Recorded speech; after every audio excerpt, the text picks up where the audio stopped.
Hey guys, this is Vaidoria here.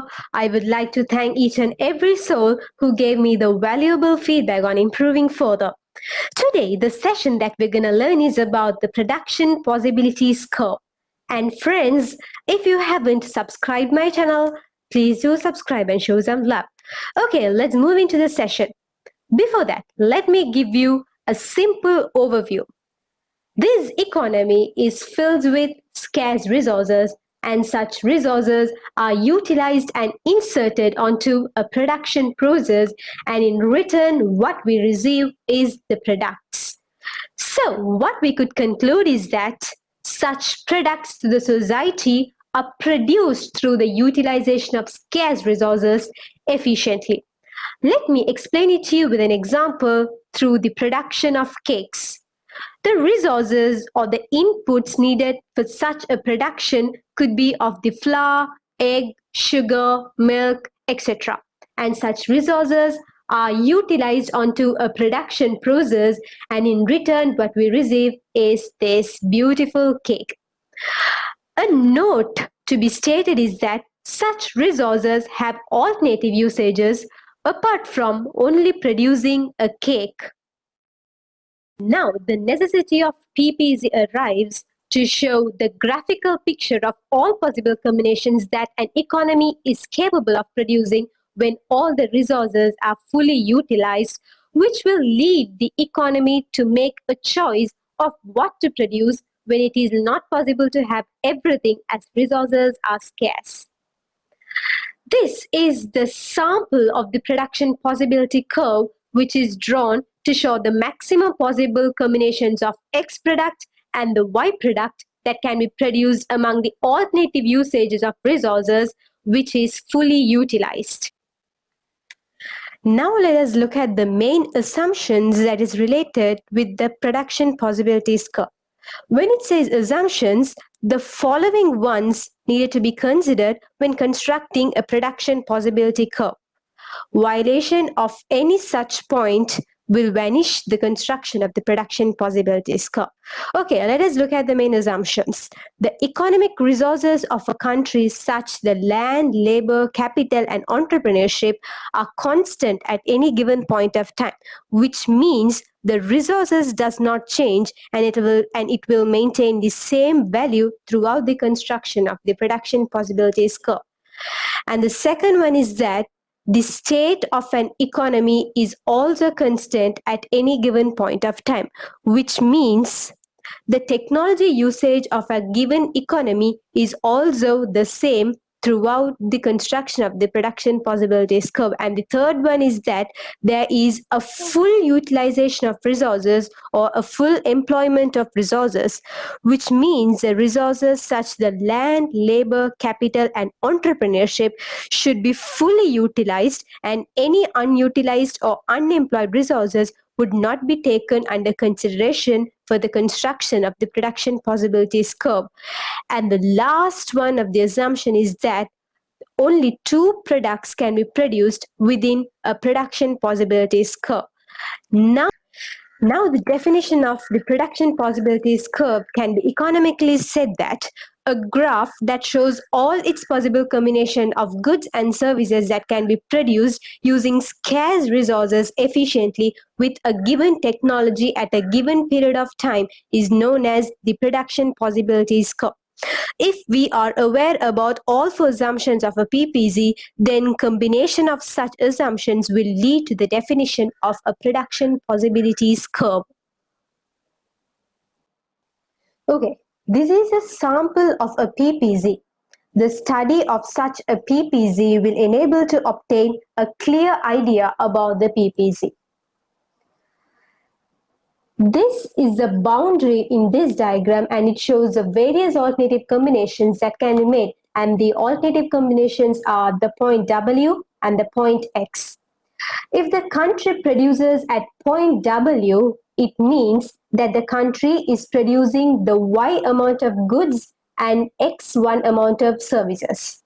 And if the country produces at point X, it says that it will produce a lower quantity of goods to Y2 and a greater quantity of services of X2.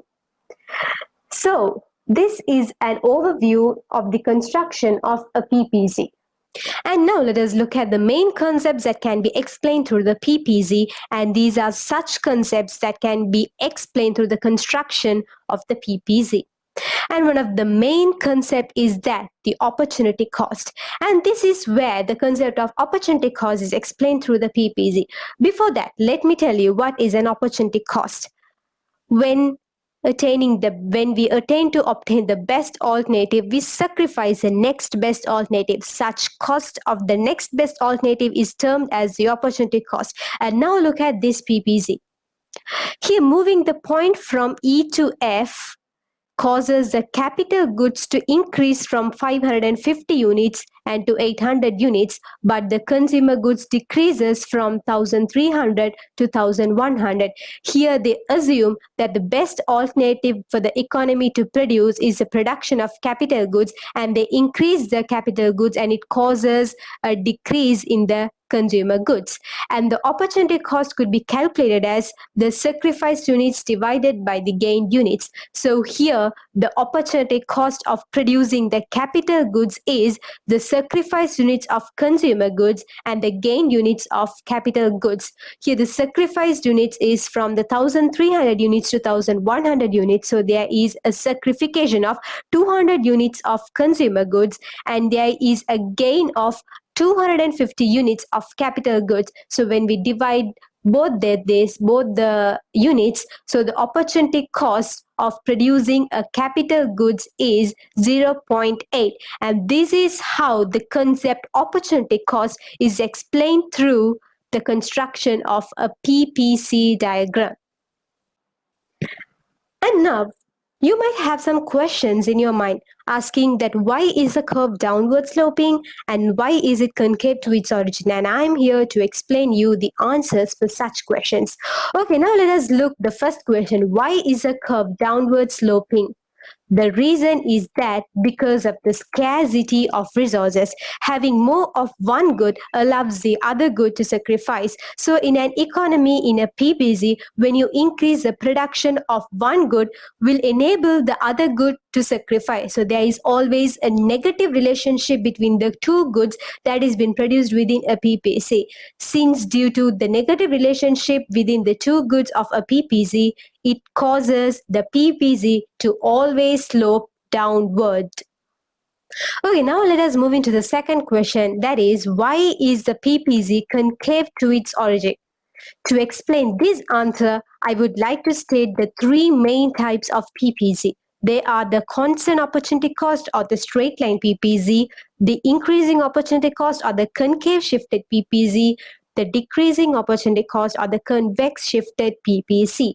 So the study of these three types of PPZ will cause you the answer that why is the PPZ always sloping downwards and it's concave. For that, let us look what a constant opportunity cost is. Here, when the output of one commodity increases, the other output on the PPZ is sacrificed at a constant rate throughout the entire production. So look at the production of this PPZ, and here the economy causing to produce the clothes and wheat. So you could see that when the economy chooses to increase the production of the cloth, it causes the production of wheat to decline.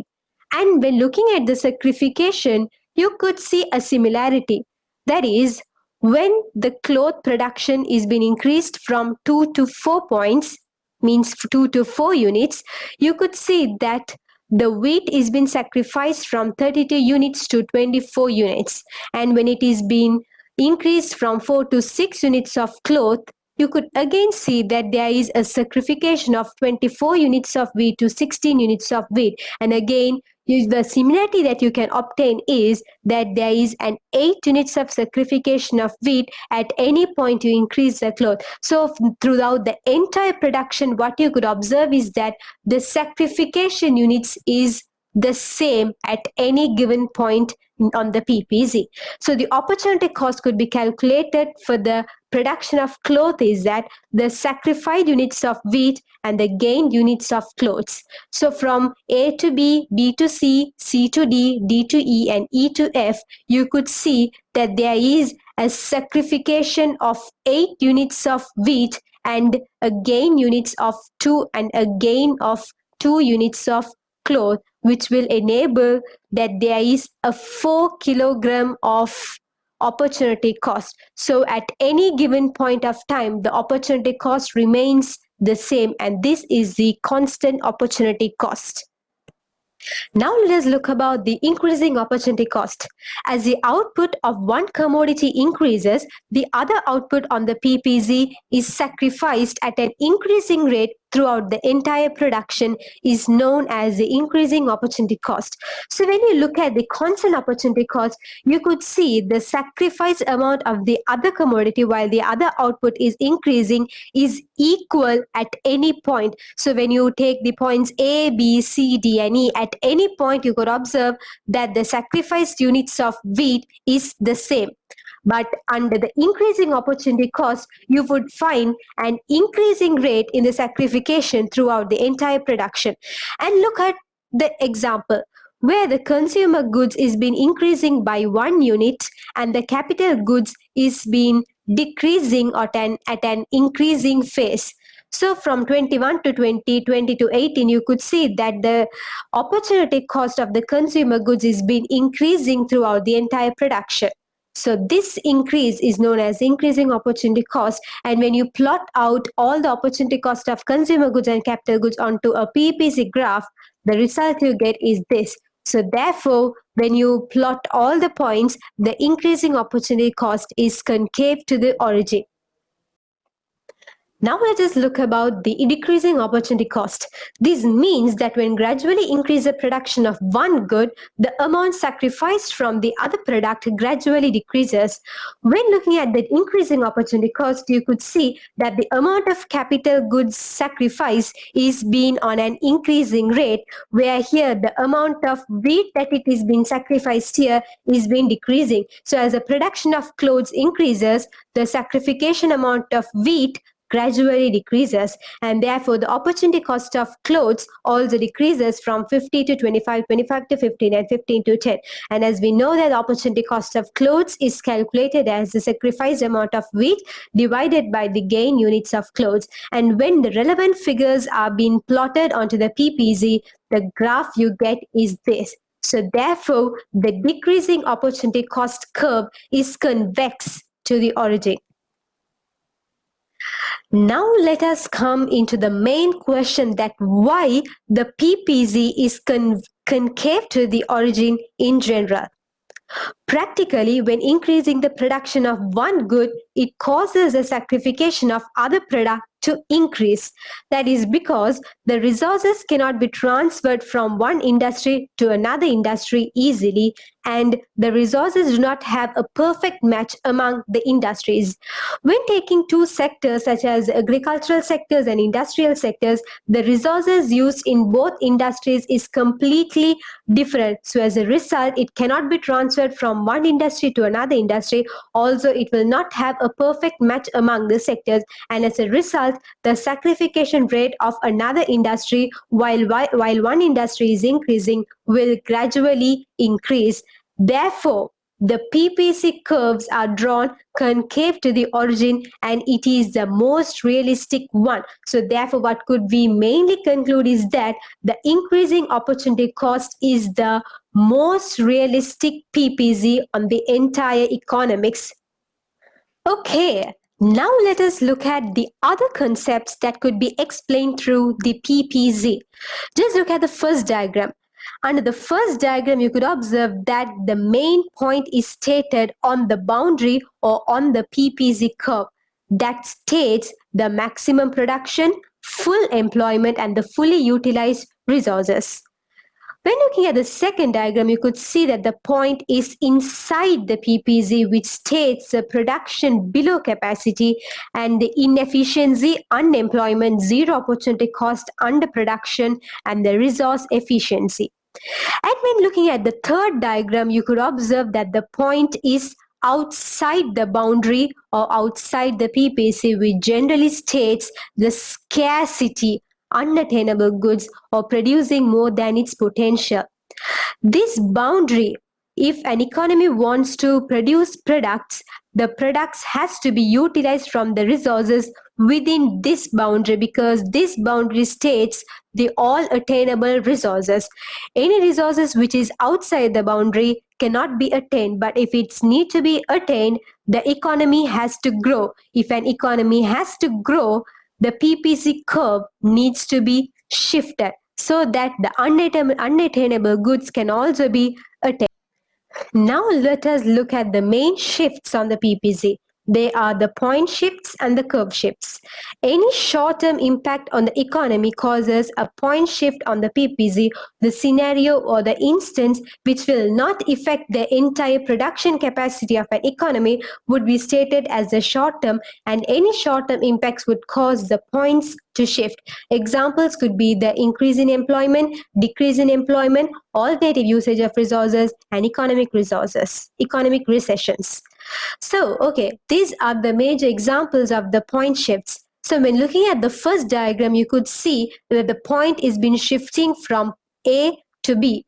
This means that there is a decrease in efficiency where the resources are being utilized and it's been going towards the efficiency, which means the decrease in efficiency, decrease in unemployment, increase in both product without opportunity cost, and increase in resource utilization. When looking at the second diagram, you could observe that the point is being shifted from B to A, where the arrow comes downwards. This tells or this explains that the inefficiency is increasing, where the resource utilization also decreases, and there is a higher wastage of resources, and unemployment increases in both industries. And now let us look at the second shift term, the curve shifts within a PPC. Any long-term impact on the economy causes the curve or the boundary of the PPC to shift inward or outward. Any impacts to the production capacity of the economy causes a long-term impact, and such impacts would cause a curve shift within an economy. And these would be the major examples. So the curve shifts could be mainly categorized as the outward shift of the PPZ and the inward shift of the PPZ. Outward shift of the PPZ is that the PPZ is shifted or bounded outwards or rightwards. The major examples for such outward shift of the PPZ could be of the economic growth, advancement in technology, development in human capital, production capacity of the country increases, and the foreign investment increases.